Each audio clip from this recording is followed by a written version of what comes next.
오늘 말씀에는 예수님께서 물 위를 걸어서 제자들에게 나아가신 사건과 또한 베드로의 물 위를 걸은 사건에 대한 내용들이 기록이 되어 있습니다. 그리고 그 사이에 제자들의 부족과 연약의 모습들이 함께 언급되고 있는 것들을 우리는 본문의 말씀을 통해 확인할 수가 있습니다. 우리는 먼저 22절에 기록된 예수께서 즉시 제자들을 재촉하사라고 하는 표현을 통해 제자들은 지금 있는 그곳에 계속하여 머물러 있기를 원하였다는 사실을 확인할 수가 있습니다. 예수님께서 그곳에서 즉시 떠나려 하셨던 이유는 예수님께서 행하신 오병이어의 기적으로 말미암아 그 떡과 물고기를 먹은 자들이 예수님을 그들의 왕으로 삼고자 했기 때문입니다. 그렇기에 예수님은 그들의 그와 같은 모습을 피해 다른 사역지로 즉시 발걸음을 옮기고자 했던 것입니다. 하지만 제자들은 그 순간이 싫지만은 않았을 것입니다.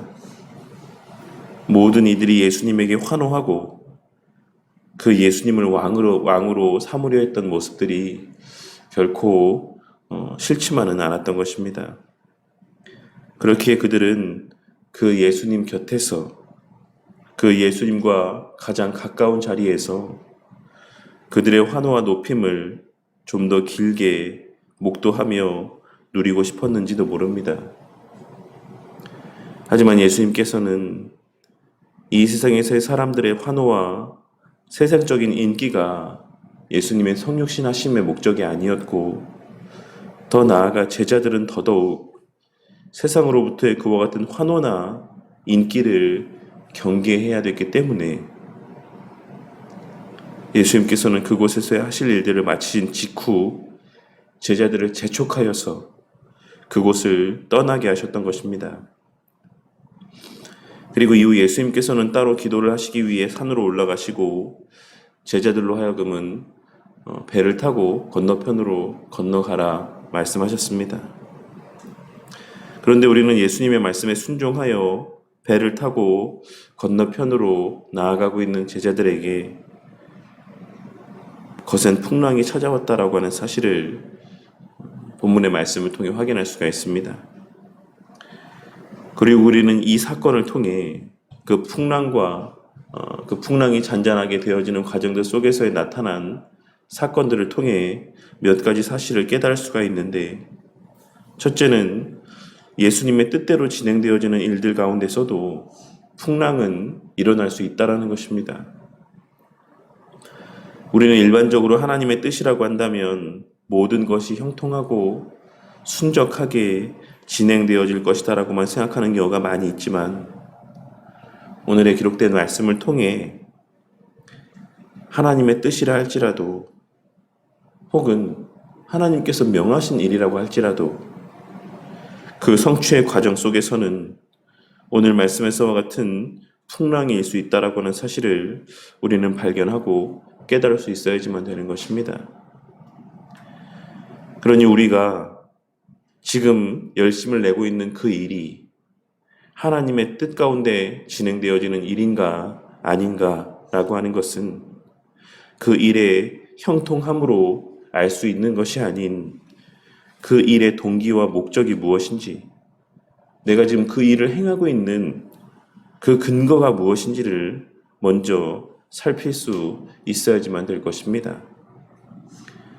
그리고 모든 일을 행함에 있어 언제나 하나님을 사랑함이 동기가 되어야 하고 하나님의 영광이 그 목적이 되어야 한다는 사실을 우리는 되새김 가운데 오직 기록된 말씀에 근거하여 모든 일들을 행하는 자들이 되어야만 하는 것입니다.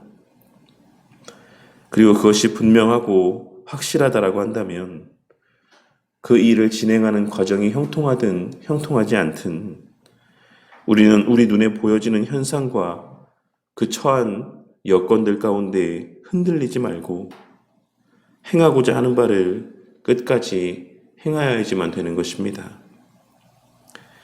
둘째로 우리는 예수님께서 풍랑이 일 것을 아셨음에도 불구하고 그 풍랑이 일지 않게 하시거나 혹은 쉬이 잦아들기를 위해 기도하지 않으셨다라는 사실을 알 수 있습니다. 예수님께서 산에 올라 기도하시는 동안에 제자들이 타고 있는 배 가운데 그들이 건너가고 있는 그 바다 가운데 풍랑이 일었다라고 하는 것은 예수님의 그 기도의 제목들 가운데 제자들이 처해 있는 그 환경에서의 그 풍랑에 대한 기도는 없었다라는 사실을 확인할 수가 있는 것입니다. 왜냐하면 예수님께서 그렇게 기도하셨다라고 한다면 그렇게 응답되어졌을 것이기 때문입니다. 그렇다면 예수님께서는 따로 산에 올라가 무엇을 위해 기도하신 것이겠습니까? 예수님께서는 그 시간 제자들의 육신의 안위를 위해 기도하지 않으시고 하나님의 선하신 뜻이 성취되기를 위해 기도하셨던 것입니다. 이 사실을 통해 우리는 우리의 궁극에 구하는 바가 무엇이 되어야 할지를 다시 한번 깨달을 수가 있습니다. 우리는 우리의 먹고 사는 문제를 위해서만 기도하는 자들이 아닌 늘 하나님의 선하신 뜻이 성취되기를 위해 먼저 기도하는 자들이 되어야만 하는 것이고 그 과정에서의 때로 힘든 시간들이 있을지라도 우리의 삶의 여정들 가운데 때로 힘든 일들이 우리를 기다리고 있다라고 할지라도 우리는 그 고난이 사라지거나 그 고난을 마주하지 않게 되기를 위해 기도하기보다는 그러한 고난의 과정들 속에서도 우리가 행하여야 될 바를 끝까지 행할 수 있기를 위해 기도하는 자들이 되어야만 하는 것입니다. 그리고 마지막 셋째로는 우리의 기도가 응답되는 것이 그 기도가 반드시 하나님 뜻에 합당하기 때문만은 아니기도 함을 우리는 오늘 말씀을 통해 깨달을 수 있어야지만 될 것입니다. 오늘 말씀에서 베드로는 물 위를 걸을 수 있게 해달라고 기도하였고 예수님께서는 그 베드로의 간구를 들어주셨습니다.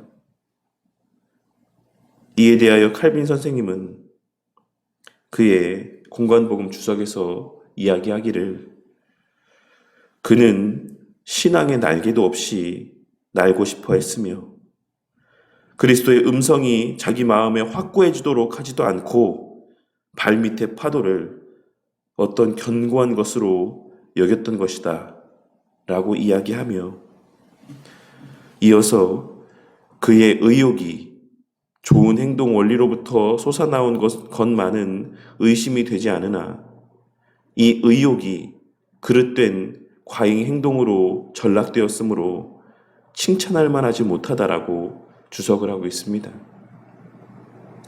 그리고 그와 같은 결과를 알고 있으실 예수님께서 그러한 베드로의 간구를 들어주신 이유에 대하여서는 때로 하나님께서는 우리가 요구한 것을 허락하지 아니하심으로써 우리를 더 잘 보살피신다. 그러나 때로는 우리에게 양보하심으로써 우리 자신이 어리석인 것을 우리의 경험으로 확실히 알게 하신다라고 이야기하며 예수님께서는 베드로가 스스로 자신의 연약과 부족을 깨닫게 하시기 위해 또한 그것을 지켜보는 제자들로 하여금 자신들의 부족과 연약을 깨닫게 하시기 위해 베드로의 물 위를 걷게 해달라는 요구를 들어주셨다라고 설명하고 있는 것입니다. 그리고 이를 통해 우리는 우리가 기도한 바대로 다 이루어지는 것이 꼭 우리의 기도가 하나님 뜻에 합하기 때문만은 아니다라고 하는 사실 또한 깨달을 수 있어야지만 될 것입니다. 때로는 우리의 물질의 간구나 그 외의 세상적인 간구가 응답되어질 때 그것은 우리의 그 기도가 하나님 뜻에 합당하기 때문만은 아닌 그것은 우리가 그 응답을 감당할 수 있는 자격이 되기 때문만은 아닌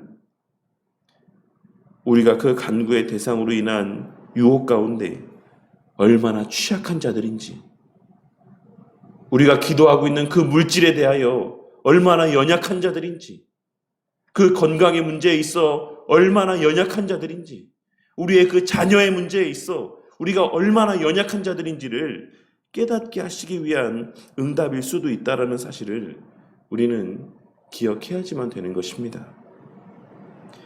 그러니 때로 물질의 간구가 응답이 되어 부유한 삶을 살게 되고, 때로는 그 외에 모든 세상적인 간구가 응답되어져서 그 기도로 말미암는, 그 기도 응답으로 말미암는 그 삶의 형통함이 가득하다라고 할지라도 그것이 나의 신앙의 상태까지도 대변해주는 것이라 착각하지 마시기를 바랍니다.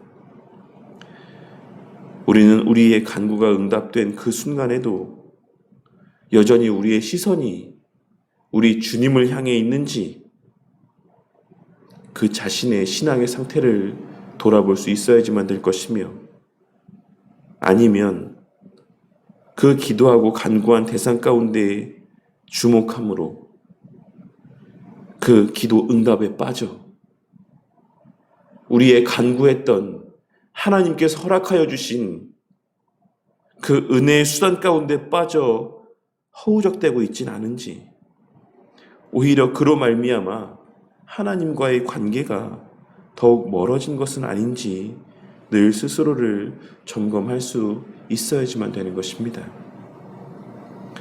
오늘 이 시간 함께 나눈 말씀을 통해 하나님의 뜻대로 순종하며 살아가는 삶의 시간들 속에서도 언제나 고난이 함께할 수 있다는 사실을 깨닫고, 무조건적인 형통함과 평안함을 위해 기도하고 그것이 복이고 그러한 삶이 하나님의 원하시는 삶이라 생각하기보다는 늘 말씀에 비추어 하나님의 뜻을 분별하고 고난 가운데도 하나님의 선하신 뜻에 순종하는 자들이 될 수 있기를 위해 기도하는 저와 우리 모두가 되기를 바라겠습니다.